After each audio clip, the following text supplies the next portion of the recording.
Olá, amigo internauta, bem-vindos ao meu canal Olhar Sobrenatural. Segue a matéria, o segundo episódio. Jesus era um extraterrestre, um híbrido ou um ser de outro planeta?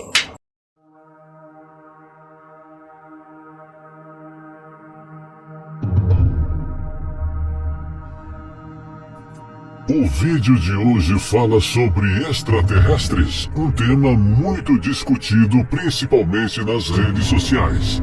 E tem muitas teorias sobre este assunto, e respeitamos todos os pensamentos. Mas o que afinal a Bíblia tem a dizer sobre o assunto? Ficou curioso?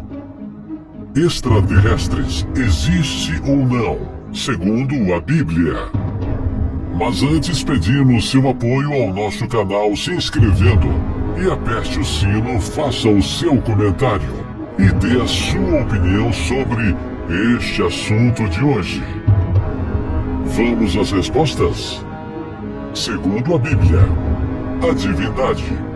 Gênesis 1:1 afirma que Deus criou o mundo no princípio. Logo, Deus não pertence a este mundo. O mesmo é dito de Jesus Cristo em Hebreus 1:2. A Trindade, portanto, é apresentada pelas Escrituras como eterna, sem princípio nem fim. João 1:1. E não está incluída entre as inteligências criadas. A localização do trono de Deus no universo é muito indefinida e é referida apenas como céu, ou terceiro céu. Ver 2 Coríntios 12:2. A comunicação da divindade com os seres humanos tem sido abundante ao longo da história, bem como suas visitas à Terra. De modo mais efetivo, Jesus é a suprema revelação de Deus. Ver Mateus 1:23. Os anjos. Hebreus 1:14 informa que os anjos são espíritos ministradores. Os anjos existiam, sem dúvida, antes de os seres humanos serem criados. Ver Jó 38:7. O próprio Lúcifer pertencia a essa categoria antes de ter se rebelado no céu, sendo expulso para a terra. Apocalipse 12:7 e 9. Em Gênesis 3:24, é dito que anjos foram encarregados de cuidar da entrada do Jardim do Éden, após a queda do homem. Fica claro então que os anjos não são almas de humanos mortos, pois são mencionados pela Bíblia antes mesmo de ter havido a primeira morte. Como Lúcifer e 1/3 dos anjos foram lançados na Terra, este planeta é o único lugar no universo onde existem duas categorias de seres criados, que estão em rebelião contra seu Criador. Logo, este é o único planeta onde existe a morte. E isso é fundamental para se entender as diferenças entre a concepção bíblica de ETs e a concepção falada fora da Bíblia. Outros seres extraterrestres.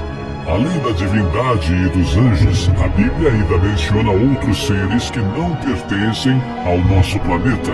Em Jó 1:6 e 7 e 2:1 lemos: Num dia em que os filhos de Deus vieram a apresentar-se perante o Senhor, veio também Satanás entre eles. Então perguntou o Senhor a Satanás: "Donde vens?" Satanás respondeu ao Senhor e disse: "De rodear a terra e passear por ela." O lugar de reunião não era a terra, pois Satanás vinha de lá, e seres humanos não têm acesso ao céu. Então, quem eram os filhos de Deus mencionados no verso 6? 1 Coríntios 4:9 diz que os seguidores de Cristo se tornaram um espetáculo ao universo, tanto a anjos como a homens. E Efésios 3:15 diz que toda a família, tanto no céu como sobre a terra, toma o nome do Pai. Hebreus 11:3 diz que os mundos foram criados pela palavra de Deus. A escritora norte-americana Ellen White, que tinha o dom profético segundo os adventistas, fornecem maiores detalhes sobre o assunto. Deus conta as estrelas. Ele que criou os mundos, entre os quais está a Terra, é apenas um grão de pó, e quase não se notaria sua ausência dentre os numerosos mundos. Deus tem mundos inumeráveis que são obedientes às suas leis e que se conduzem de acordo com sua glória. O resultado da luta entre Cristo e Satanás teve uma implicação no futuro de todos os mundos, e cada passo que tomou Cristo na senda de humilhação foi observado por eles com o mais profundo interesse. Observaram? Portanto, existem ETs, sim.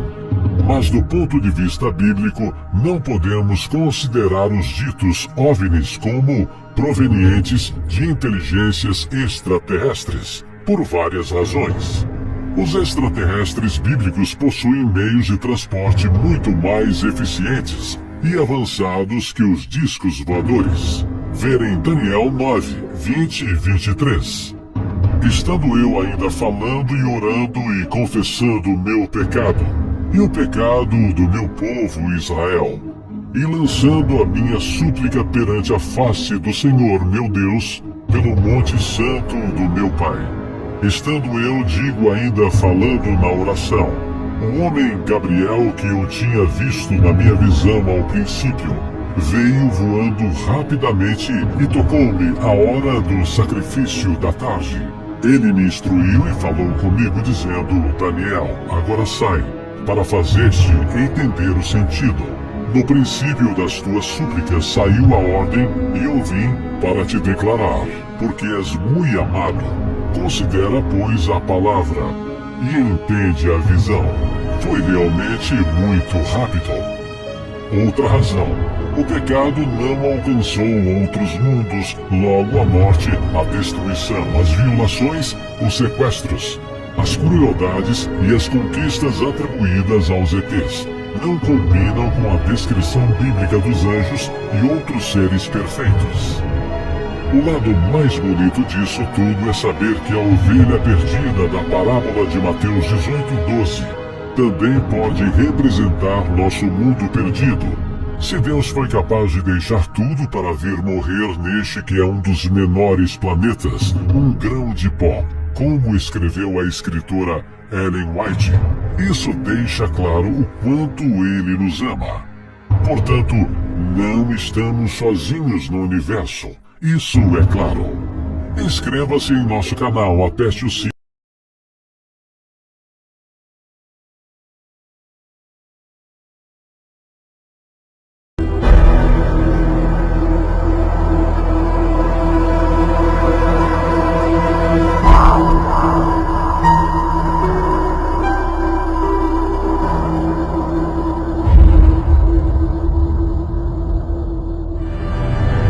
João, capítulo 8.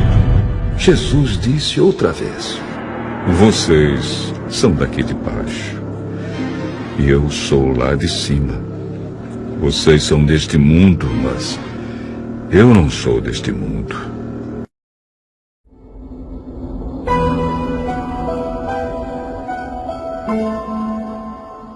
Era um ser de outro mundo. Um ser que não era desta terra, potencialmente um ser extraterrestre. E extraterrestre significa de fora desta terra. De acordo com os evangelhos do Novo Testamento da Bíblia, nos meses antes de sua morte, Jesus leva 3 de seus apóstolos longe da aldeia em que está hospedado, e juntos eles vão para uma montanha próxima. A história aqui é que Jesus subiu um monte alto com Pedro, Tiago e João, seus 3 seguidores mais próximos. Enquanto eles estavam ali, um objeto brilhante pairou sobre eles, e disseram que Moisés e Elias apareceram. Enquanto eles estavam lá, o corpo de Jesus começou a brilhar muito. E quando eles terminaram essa visita, eles desceram a montanha e Jesus disse aos discípulos para não contarem a ninguém sobre isso, só depois da sua crucificação e ressurreição. Isso me diz que talvez o corpo de Jesus passou por algum tipo de transformação, que mudou o seu corpo de modo que quando ele ressuscitou dos mortos, seria um corpo que nunca iria morrer de novo. Segundo a Bíblia, se passaram vários meses após esse incidente até as autoridades romanas prenderem Jesus e o matarem através da crucificação.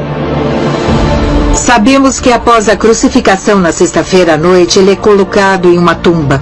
No domingo, quando Maria Madalena e as outras mulheres vêm para ungir seu corpo, a tumba está vazia. A pedra tinha sido retirada e seus panos de sepultamento foi tudo que restou. Apesar de dizerem que Jesus se elevou para um reino celestial, está escrito que ele se elevou corporalmente, com base também em eventos que ocorreram logo após a ressurreição, que indicam que ele pode ter tido uma origem extraterrestre. No Evangelho de Mateus, no capítulo 28, diz: um anjo de Deus desceu do céu, rolou a pedra, se sentou sobre ela, e sua roupa era branca e brilhante. Então temos um relato de um ser que esteve lá. Isso significa que poderes de outro mundo estavam envolvidos na ressurreição de Jesus. Quando as pessoas vêm para a tumba, elas encontram a tumba vazia. Eles descrevem em 2 evangelhos os jovens rapazes com roupas que estavam brilhando, e parece com encontros extraterrestres dos dias de hoje, onde vemos seres de luz. Então eles dizem: por que vocês estão procurando o vivo nos mortos? Jesus se foi, como ele disse que aconteceria. Será que os extraterrestres podem ter as respostas finais para a vida, a morte e a ressurreição? E se for assim, será que a humanidade já possui esses segredos? De acordo com a Igreja Católica, é um mistério que os humanos não conseguem entender. Mas alguns acreditam que, em vez de uma transformação física, Jesus é ressuscitado metafisicamente durante a missa. E que Jesus era, e ainda é, um ser avançado que pode se mover de uma dimensão para outra.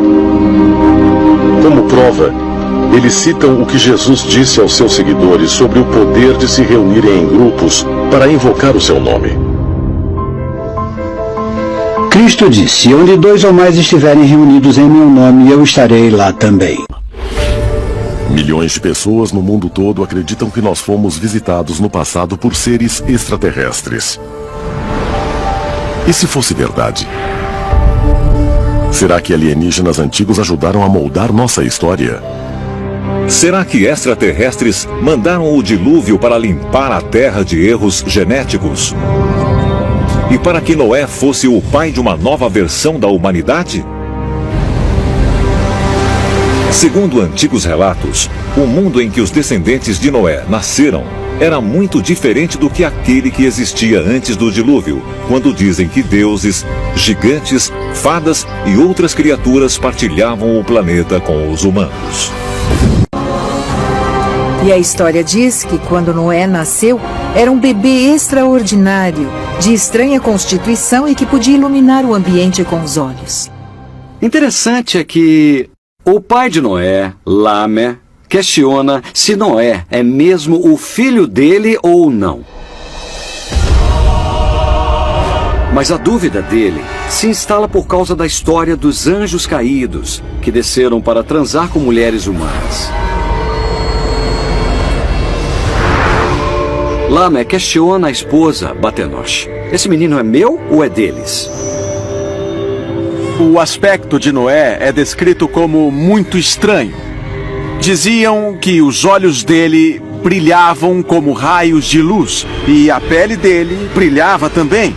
Então, nos resta apenas uma pergunta: e se Noé fosse, na verdade, um extraterrestre?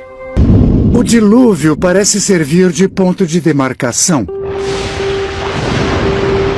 Na Bíblia, lemos como as pessoas tinham vida longa antes do dilúvio, mas depois dele, a vida encurtou muito. Vemos a mesma coisa na tradição mesopotâmica com a lista dos reis sumérios, que governaram a Mesopotâmia até idades extraordinárias antes do dilúvio. Mas depois, a duração dos reinados desses reis ficou muito mais curta. Outra coisa que aconteceu antes desse ponto demarcatório é que os deuses estavam entre nós. Havia uma íntima interação entre o humano e o sagrado. Os deuses nos orientavam e podiam ser tentados. Havia interação. Deuses podiam se casar com mortais e havia descendentes dos deuses. Agora, os deuses não estão presentes. Então há teorias de que esse foi o momento de uma virada na história humana. O elemento-chave de Noé é que ele é puro aos olhos de Deus.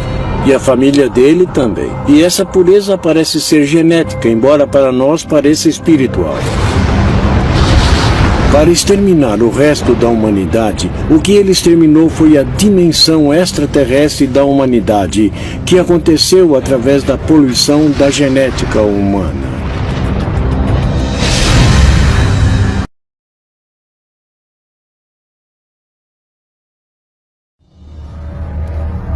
O personagem que conhecemos como Satanás realmente era um ser extraterrestre? Aquele que se indispôs com sua própria espécie para viver entre os nossos distantes ancestrais? Ele, junto aos demais chamados de anjos caídos, na verdade tiveram uma discórdia com Deus. E não por maldade ou arrogância, mas ao invés disso para ajudar a humanidade? É importante que nos lembremos que Satanás faz parte da categoria dos anjos chamados serafins. Os serafins foram mandados à Terra como benfeitores da humanidade, produzindo o conhecimento.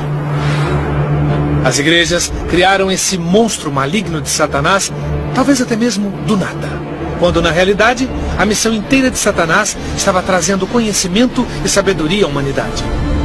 E na verdade estavam se preocupando com a humanidade, e não loucos para acabar com os humanos. Nesse sentido, Satanás não é um cara tão ruim. Não dá para ter a luz sem a escuridão. Não se pode ter o certo sem o errado. Temos que aprender isso por nós mesmos. E por fim, através das escolhas entre o certo e o errado, nós crescemos e nos tornamos o que somos. E com isso, podemos chegar a ser como os nossos criadores, para que nós nos tornemos deuses. De inúmeros jeitos, Satanás pode muito bem ser uma pessoa, um deus, um anjo, um ET, que foi caluniado de certo modo. Lúcifer é que nem Prometeu, ele é o portador da luz. Ele é o deus do trabalho árduo, é o único que nos traz o fogo, é o único que nos dá a oportunidade para que façamos as coisas por conta própria.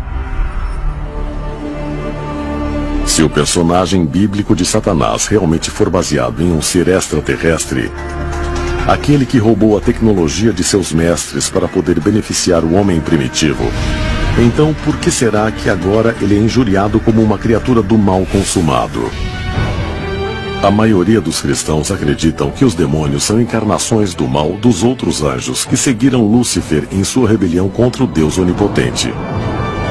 Eles têm nomes como Belzebu, Asmodeus, Maluk e Mammon, e se dedicam a corromper as almas da humanidade. Biblicamente falando, o demoníaco vem dos anjos caídos. Aqueles que caíram com Lúcifer durante as grandes guerras no céu. E o objetivo deles é enganar a humanidade para que sigam um mau caminho, para se apartarem de Deus, e se dividem em muitas classes.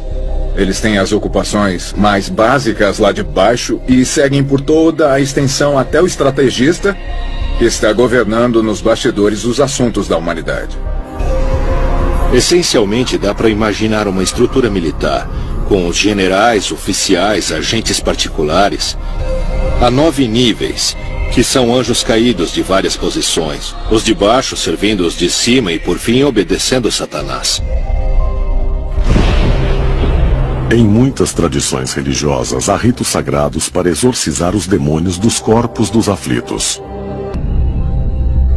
Será que os diabos e os demônios podem ser mesmo seres de outro mundo? E esse reino talvez não seja um inferno, mas um mundo extraterrestre verdadeiro? E eles realmente são seres do mal? Ou será que podem ter uma outra talvez uma missão ainda mais profunda.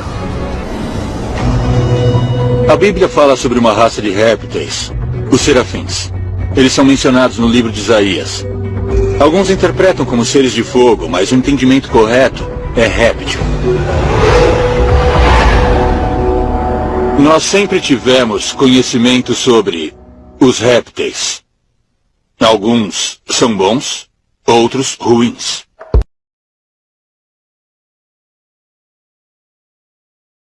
A meta dos reptilianos é muito simples.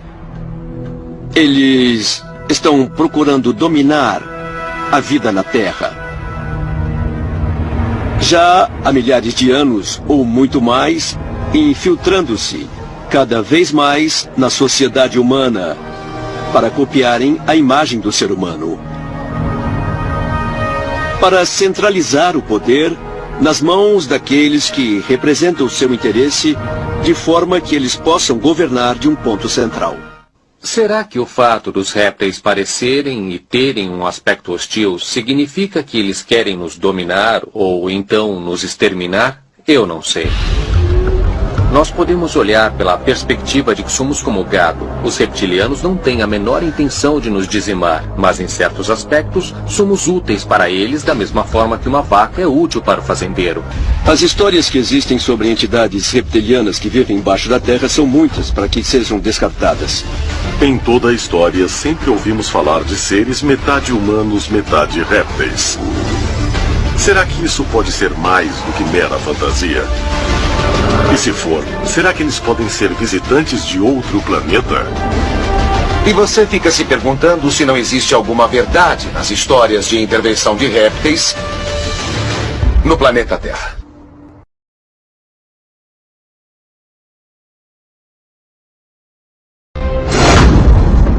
Se os extraterrestres realmente vieram para a Terra para ajudar a humanidade, o que aconteceu com eles? Talvez a resposta seja encontrada em uma das mais poderosas sociedades secretas do mundo antigo que ainda existe hoje. 24 de março de 2014. 58 líderes mundiais se reuniram no Fórum Mundial de Haia para a terceira cúpula bianual de segurança nuclear. No centro da sala havia um holograma gigante girando em uma pirâmide, com 3 pequenas pirâmides de cabeça para baixo dentro dela. Esse símbolo, que também é usado como um bottom pelos delegados, é o logotipo oficial da cúpula. Mas há quem diga que ele representa outra coisa: o olho que tudo vê dos Illuminati. E essa sociedade secreta secular está viva e bem no século XXI, como comprovado pelos símbolos mostrados por celebridades, magnatas da indústria e até mesmo chefes de Estado. Os Illuminati dos dias modernos foram organizados por Adam Weishaupt na Alemanha. Ele formulou planos para que seu grupo pudesse se infiltrar em todos os poderes fundamentais da sociedade, nas esferas políticas, financeiras e midiáticas no final de 1700. Quando falamos sobre os Illuminati hoje, falamos sobre a sociedade secreta mais poderosa que existe. São as pessoas que controlam tudo pelos bastidores. Isso é apenas paranoia, ou será que os Illuminati ainda existem hoje, infiltrados nos mais altos níveis da sociedade? E se for assim, o que eles pretendem? Alguns dizem que a resposta pode ser encontrada em uma sociedade secreta ainda mais antiga e que pode ser a precursora dos Illuminati, os Cavaleiros Templários. Esse grupo de monges guerreiros foi formado em 1118 para proteger os peregrinos que viajavam a Jerusalém durante as cruzadas. Mas muitos afirmam que seu verdadeiro propósito era encontrar relíquias religiosas perdidas, escondidas no Monte do Templo. E durante seu tempo em Jerusalém, eles passaram de uma relativa obscuridade à ordem mais poderosa das cruzadas. A influência deles era tão grande que havia muitos rumores de que estavam ligados a demônios. Jacques de Molay, a principal figura histórica da Ordem dos Templários, foi preso sob acusação de traição e heresia, por alguma coisa como adoração ao diabo, por alguma forma de adoração do lado negro. Essa foi a acusação contra não só de Molay, mas contra os Cavaleiros Templários em geral.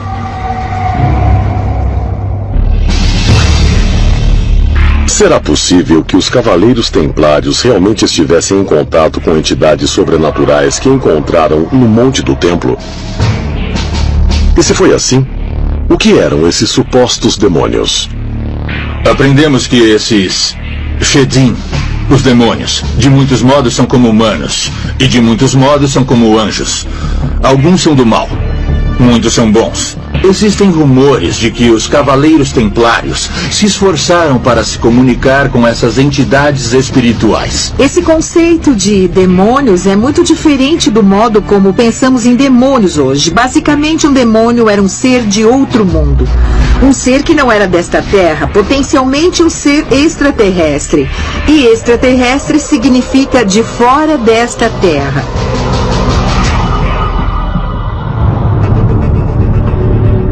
Teriam sido os Templários realmente influenciados por alienígenas mal interpretados como seres espirituais? Alguns teóricos dos antigos astronautas dizem que os Cavaleiros Templários estavam em contato com os mesmos extraterrestres, conhecidos nos tempos bíblicos como os Vigilantes. E como evidência, eles apontam para um dos símbolos mais proeminentes dos Templários, o mesmo símbolo que estava virtualmente presente na cúpula de segurança nuclear. O olho que tudo vê. Esse símbolo, que às vezes é apenas um olho, mas muitas vezes aparece como um olho dentro de uma pirâmide, foi usado pelos antigos egípcios, Cavaleiros Templários, Rosa-Cruzes, Maçons, Illuminati, e está até incorporado no Grande Selo dos Estados Unidos. É um símbolo mais comumente interpretado pelo significado de que alguém ou alguma coisa está nos observando. Dann war ich irgendwann in der Dämmerung meiner Stadt allein.